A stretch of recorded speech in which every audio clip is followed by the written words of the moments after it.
começar, cara, pra gente ir bem direto no assunto, assim, pra galera ficar no episódio e entender o que é BTS. Tipo, qual que é o conceito inicial? O que Eu acho depois significa a a gente vai- sigla, né? o que Também? significa a sigla. Depois a gente vai pros detalhes de como ganhar dinheiro. Segura como ganhar dinheiro ainda, né? Beleza, Vamos beleza. ficar- Deixa isso pro final. Mas explica qual que é a Explica aí, prática. Sou eu que explico? Explica, pô. Fala BTS o que é é o BTS. famoso build suit, que é construção sob medida. As marcas precisam fazer expansão e não querem colocar o dinheiro para expandir, porque senão ela abre menos loja, né? A expansão ela precisa, por exemplo, abrir 100 lojas por ano. Você imagina se você tivesse que construir e reformar todos esses imóveis, ela só conseguiria fazer, de repente, com 8, 10. Aham. Quando Então, você fala marca, seria as franquias? Grandes franquias, grandes nomes. Então, por exemplo, quando você vê Grupos. um Açaí, né, que são mega lojas, ou Smart aqueles Fit, shoppings Blue de... Fit, essas Exatamente. academias todas. Você fala todo tipo de marca em expansão. Então você fala grupos, franquias, né? Tem grupo que não é franquia, mas está em expansão franca, está correndo atrás de bater meta de expansão para se posicionar. Uhum. Né? E o que o BTS faz é proporcionar prédios sob medida para essas marcas. Aham. Então imagina o seguinte: essa marca quer expandir e o BTS ele é uma alternativa para essa marca gastar menos, ou seja, menos investimento em obra, menos custo operacional de mão de obra também de capital humano, né, para tomar conta dessa expansão toda, né, e o prédio é entregue já sob medida, ou mais preparado, pelo menos, para essa implantação. Né? Então, o que eu digo que é mais preparado? Imagina uma academia que você pega um prédio cru, você tem que rasgar o chão, fazer esgoto, criar toda a fundação ali às vezes para algum equipamento específico, né? E no caso, o BTS, ele pelo menos essa parte mais de esgoto, elétrica, já fica mais preparada, Uhum. né? E o BTS também pode chegar até a personalização máxima, né? Que é entregar toda a parte civil pronta, né? Que é o caso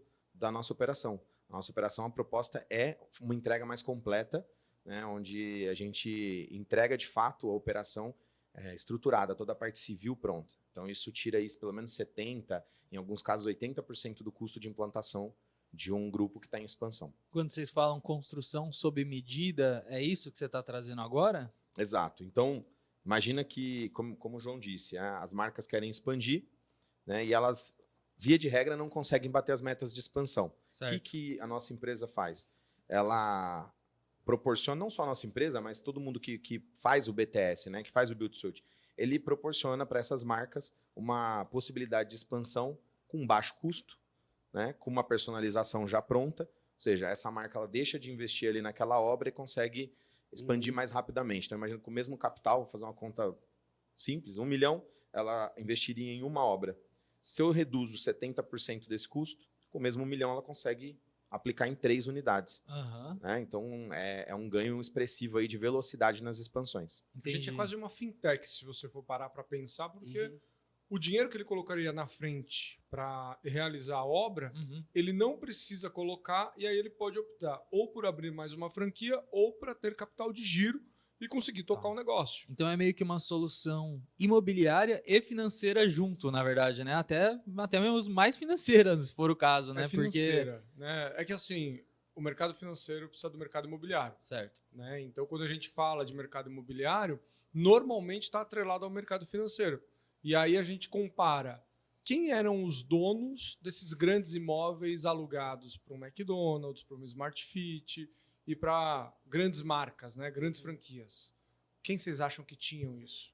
Os Porra, grandes fundos. Uhum. Por quê? É muito caro uma pessoa normal ter participação, por exemplo, num chão que comporta um McDonald's, por exemplo. Né? Então, as pessoas, primeiro, não tinham acesso. Segundo, não enxergavam esse negócio, porque... Tanto é que aqui, vocês já estão há 2 anos que eu vi que bateram aqui, nunca ninguém sentou para falar sobre o BTS. Nunca mesmo. Por quê? As pessoas não se especializaram. Se a gente for comparar hoje as construtoras, as incorporadoras, elas fazem lançamento de prédios, de lajes comerciais, de loteamentos, de casas de alto padrão, casas de baixo padrão, mas você nunca vai ver, né, até então, antes da TSM entrar, um lançamento de imóveis 100% alugados, né, imóveis comerciais. Então, esse é o nosso business. A gente vende imóveis alugados para grandes marcas e pequenos empresários, pequenos investidores, eles podem comprar uma cota disso para ter a recorrência. né, garantido ali através de grandes marcas.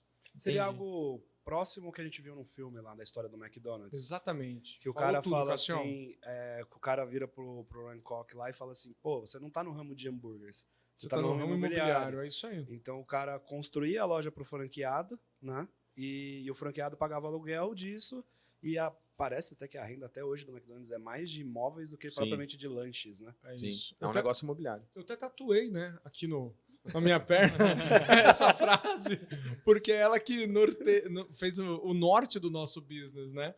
Mas você fez uma lembrança muito bacana e acho que aquela cena ela é lendária, né?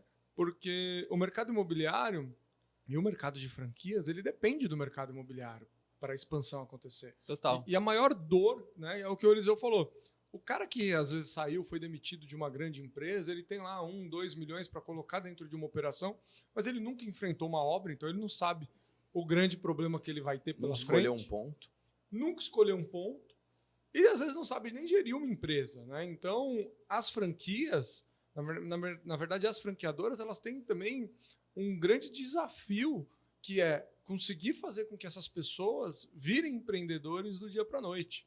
Né? Então, a gente ajuda eles também a ser menos árduo, né, Eliseu? Esse expertise das franquias, né? Transformar pessoas comuns em empreendedores, eles já têm. Né? Então, ele consegue explicar para o cara como funciona um fluxo de caixa, como que funciona a contratação, demissão, o treinamento de funcionário, tudo isso é know-how. Agora, o know-how imobiliário, ninguém tinha.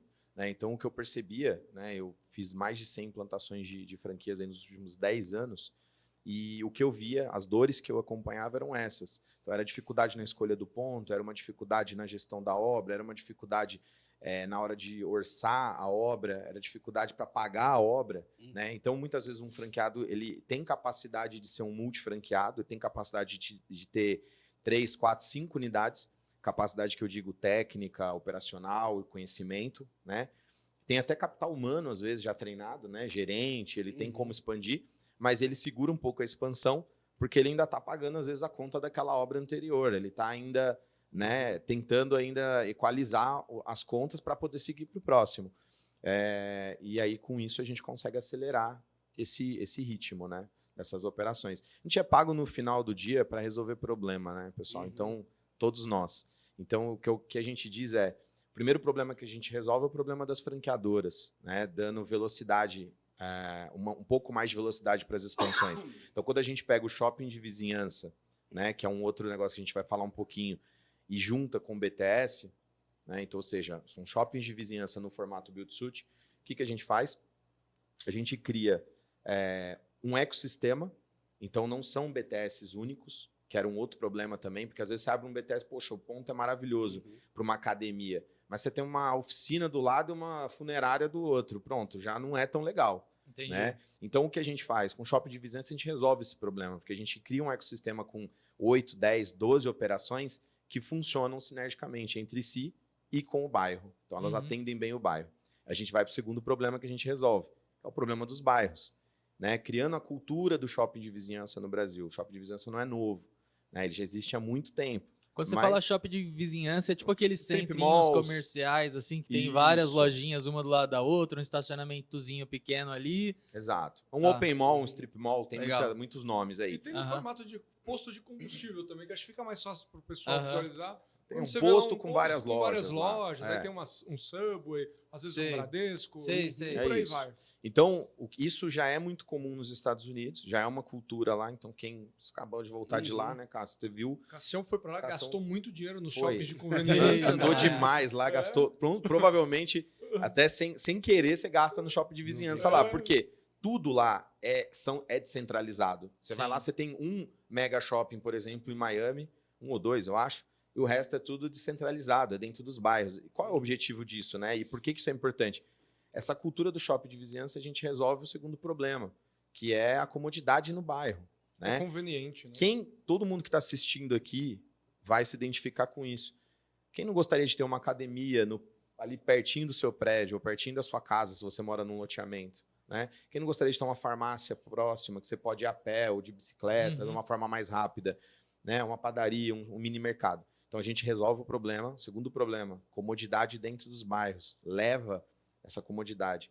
E o terceiro problema é dos investidores, como o João disse, né? Então ele passa a ser um negócio financeiro. Por quê? Eu costumo dizer que nós somos, no final do dia, uma fábrica de renda passiva, tá? Então eu gosto de definir a gente assim. Isso é legal, hein, velho? Esse termo é legal. É uma fábrica de renda passiva. A TSM é isso. Por quê? Aham. A gente localiza pontos estratégicos, faz todo o estudo, todo um trabalho para isso virar um ativo imobiliário. Então esse terreno passa de um terreno baldio, muitas vezes desvalorizado dentro do bairro ali, sem muito potencial, para um ativo imobiliário rentável que vai elevar o preço do bairro todo, que vai elevar o preço do loteamento, dos prédios no entorno. Tudo aquilo ali muda de Sim. panorama a partir do momento que você tem um comércio ali no pé. Aham. E para os empreendedores também, para os franqueadores que estão lá abrindo lojas, ajuda muito, né? Porque traz demanda. Porque se abrir uma lojinha só ali, você fala, pô, vai abrir uma lojinha, aí talvez não dê certo, talvez não Perde vai muita força, gente. né? É exatamente Agora isso. você fala, pô, vai abrir umas 10, 12. Ganha aí a galera força. já começa a ir para dar uma O passeada. consumo já pra ir- começa a misturar naturalmente, né? Que a pessoa, Sim. pô, tô comprando isso aqui, eu já vou aproveitar ali e passar na farmácia, já aproveitar isso. Sim. Isso. É um tipo de inteligência, né, imobiliária que é pouco aplicada. Aham. Né? Então, quando você fala e a gente monta as nossas operações com muito cuidado nesse sentido, né? É o que eu disse, operações que funcionam para o bairro, mas que funcionam entre si. Não adianta eu abrir uma academia com, sei lá, uma loja de torresmo embaixo. Entendi. Né? Não faz muito sentido. Não faz tanto sentido. Eu vou abrir uma academia, eu vou botar um açaí, eu vou botar ali um poke, Legal. um negócio mais light, vou colocar uma loja de suplemento, né? Vou colocar uma lavanderia rápida, que o cara vai fazer academia e já deixa as roupas lavando. Então, você tem tipos de operação, e que a gente pensa muito bem nisso, né? Que funcionam bem entre si. Então, elas se fortalecem. É diferente de você fazer o que foi feito até hoje, né? Por que eu falo que a gente não está fazendo nada novo, mas está reinventando tudo? O strip mall já existe, não é nada novo. O BTS já também. existe, não é nada novo. Mas a gente está juntando as duas pontas. Então, o strip mall ele era feito de uma maneira equivocada até hoje. Como? Põe um Burger King lá e o resto Aqui vai no por Brasil, osmose. É aqui. É, porque lá Aqui- fora os lá caras fora fazem já com é assim. excelência. Uhum. Mas põe um Burger King, põe um McDonald's, põe uma âncora, Aí põe um monte de plaquinha de um aluguel monte de lá, plaquinha de e- alugas, exato. E aí essa galera acha que vai alugar. Aluga. Só que fica aquele aluga, desaluga, aluga, desaluga, aluga, desaluga. Por quê? Porque não tem projeto, não tem Não tem é, inteligência não imobiliária. faz cara. sentido as operações entre si, então uma não fortalece a outra, pelo contrário, ela Entendi. atrapalha.